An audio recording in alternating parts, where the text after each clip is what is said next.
Hello students, welcome back in another session of Matter in Our Surroundings, and in this session I am going to cover very important topic of class 9, which is change of state of matter. So students, change of state of matter means if we convert solid to liquid, liquid to gaseous and vice versa, means gaseous to liquid and liquid to solid. Now this is called the change of state. And students, for changing the state of matter, we have two methods, by changing the temperature and by changing the pressure. But in this video, I am going to cover only first method, which is changing the temperature. So students, if we change, means if we increase or decrease the temperature, then state of matter will be changed.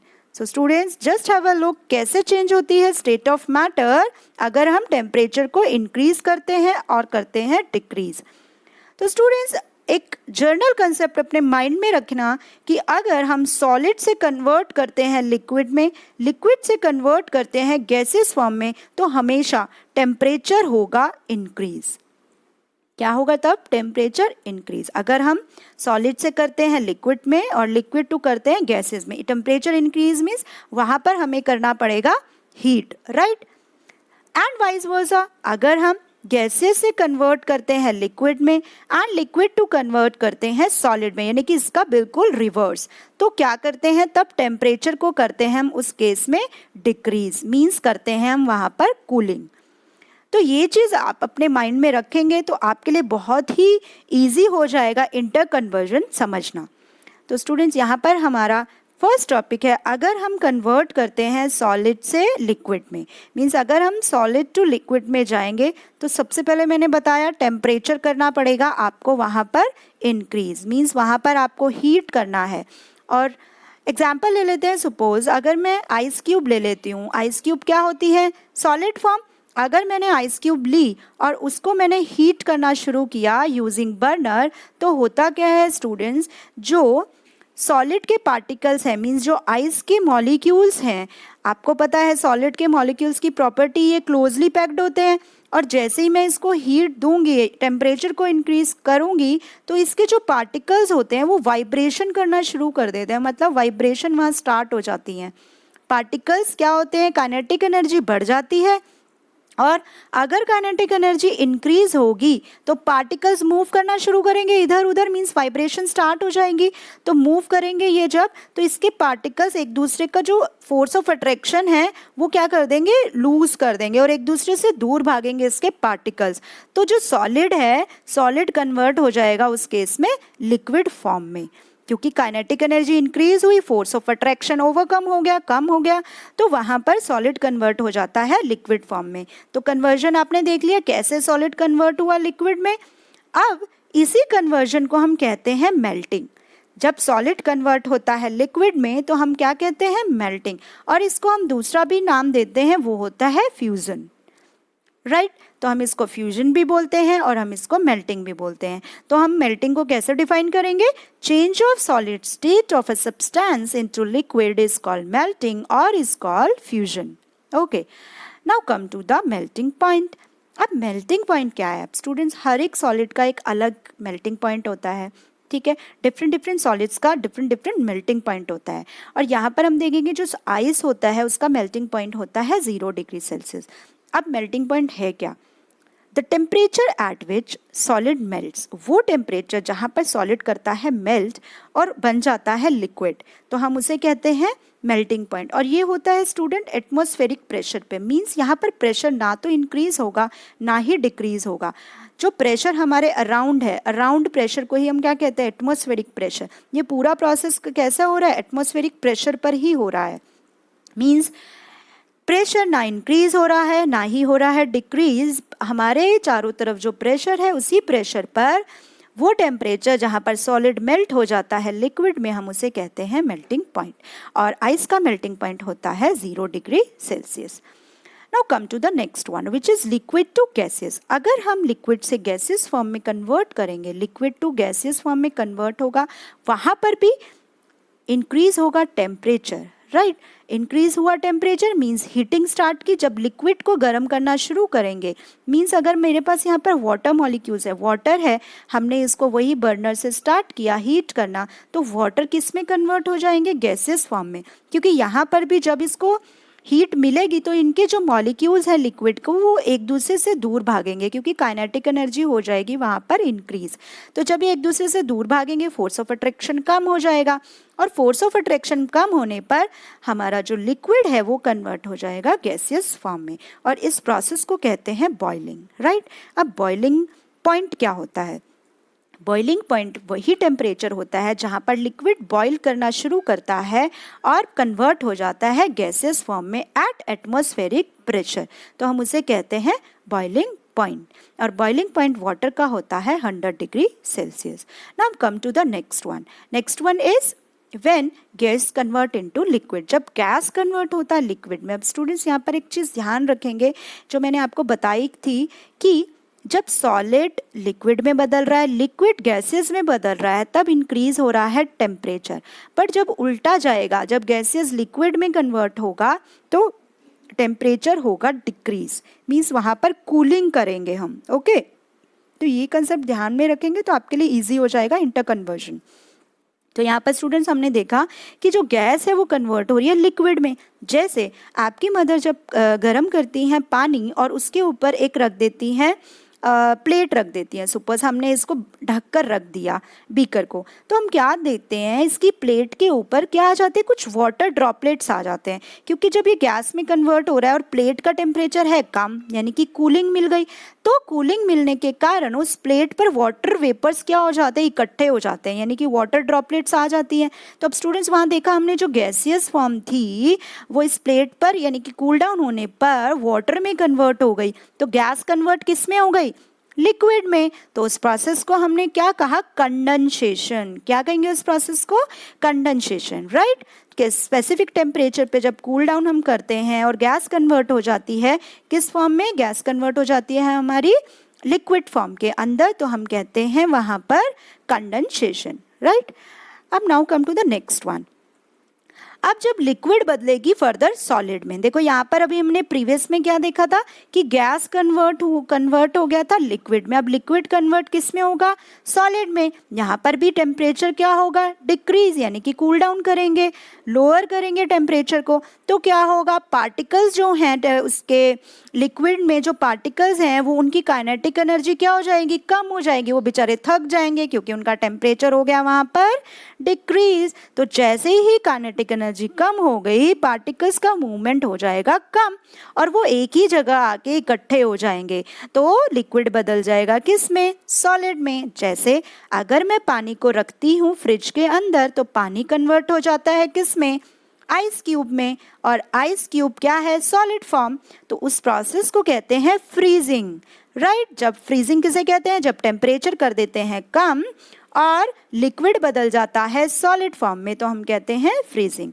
और freezing point किसे कहते हैं, वो temperature at which state of substance changes from liquid to solid is called freezing point of that substance. Now come to the another important definition of this chapter. So students, ये definition में बच्चे बहुत confused रहते हैं, आप इस ध्यान से इस definitions को समझेंगे, right? और ये हमेशा 1 मार्क में या 2 मार्क में या रीजनिंग में आ जाती है, तो इसलिए यहाँ पर ज़रूर समझेंगे ये definitions हैं क्या। सबसे पहली definition जो हम कवर कर चुके हैं, फ्यूजन तो आपको समझ आ गया कि ये जो मेल्टिंग वाला प्रोसेस था उसी को हमने कहा था फ्यूजन। मेल्टिंग मीन्स जैसे जो हमारा सॉलिड कन्वर्ट हो रहा था लिक्विड में वो था फ्यूजन, ये तो आपको क्लियर हो गया। अब बात करते हैं लेटेंट हीट की। लेटेंट हीट क्या होता है students, heat energy that is required to change state of substance without causing any rise in temperature of the substance is called latent heat. Since heat energy is hidden in the bulk of matter is called latent heat. अब students है क्या actual में, मान लो मैंने एक beaker के अंदर कुछ आइस क्यूब्स ले लिए, ओके। अब आइस क्यूब लिए और यहाँ पर मैंने एक थर्मोमीटर लगा दिया, मैंने थर्मोमीटर लगाया चेक करने के लिए कि यहाँ पर अभी टेम्परेचर क्या है। आइस क्यूब है तो टेम्परेचर सपोज यहाँ 0 डिग्री सेल्सियस है। तो जैसे ही मैंने बर्नर लगाया और हीट किया इसको, तो आइस क्यूब एकदम से तो टोटली कन्वर्ट नहीं होंगे वाटर में। मान लो थोड़े से आइस क्यूब रह गए और कुछ हो गए वाटर में कन्वर्ट। तो फिर हमने थर्मोमीटर से जब टेम्परेचर चेक किया तब भी टेम्परेचर सेम था। मान लो अगर यहाँ 0 था, यहाँ पर भी 0 है। हालांकि कुछ आइस क्यूब कन्वर्ट हुई वाटर के अंदर, बट टेम्परेचर तो कांस्टेंट है। अब स्टूडेंट्स हो क्या रहा है, यहाँ पर हीट तो हमें इसको मिल रही है, पर जो हीट है वो यूज़ हो रही है इन मॉलिक्यूल्स को ब्रेक डाउन करने में। इन मॉलिक्यूल्स को ब्रेक डाउन करने में मतलब कि कन्वर्ट करने में सॉलिड टू लिक्विड। तो हीट हो रही है, एनर्जी यूज़। बट यहाँ पर टेम्परेचर क्या है उस टाइम में, सेम है, क्योंकि सारे आइस क्यूब थोड़ी ना कन्वर्ट हुए वाटर में। जैसे ही सारे आइस क्यूब यानी कि जैसे ही पूरा सॉलिड कन्वर्ट होगा लिक्विड में, तब राइज होगा इस थर्मोमीटर में टेम्परेचर। बट जब टेम्परेचर राइज नहीं हो रहा है तो हम उस एनर्जी को, उस हीट को कहते हैं latent heat. Latent heat means hidden heat, जो छुपी हुई हीट है। मतलब वो काम तो कर रही है, वो मॉलिक्यूल्स को ब्रेक कर रही है, बट टेम्परेचर वहाँ कांस्टेंट है, इसीलिए हम कहेंगे लेटेंट हीट। ओके स्टूडेंट्स, आपको पता लगा लेटेंट हीट क्यों कहा, क्योंकि हिडन हीट है वो। आप latent heat of fusion and latent heat of vaporization क्या है। फ्यूजन मीन्स वही जब हमने देखा सॉलिड टू कन्वर्ट हो रहा है लिक्विड, तो वो हीट एनर्जी जिसकी ज़रूरत पड़ती है 1 kg ऑफ सॉलिड को कन्वर्ट करने में लिक्विड में एट एटमॉस्फेरिक प्रेशर। अब स्टूडेंट एटमॉस्फेरिक प्रेशर मीन्स यहाँ पर प्रेशर को हम ना इंक्रीज कर रहे हैं ना ही कर रहे हैं डिक्रीज, यानी हमारे अराउंड जो प्रेशर है वही प्रेशर में ये पूरा प्रोसेस हो रहा है। ओके, तो देखिए एक दोबारा से लेटेंट हीट ऑफ फ्यूजन की क्या डेफिनेशन हुई।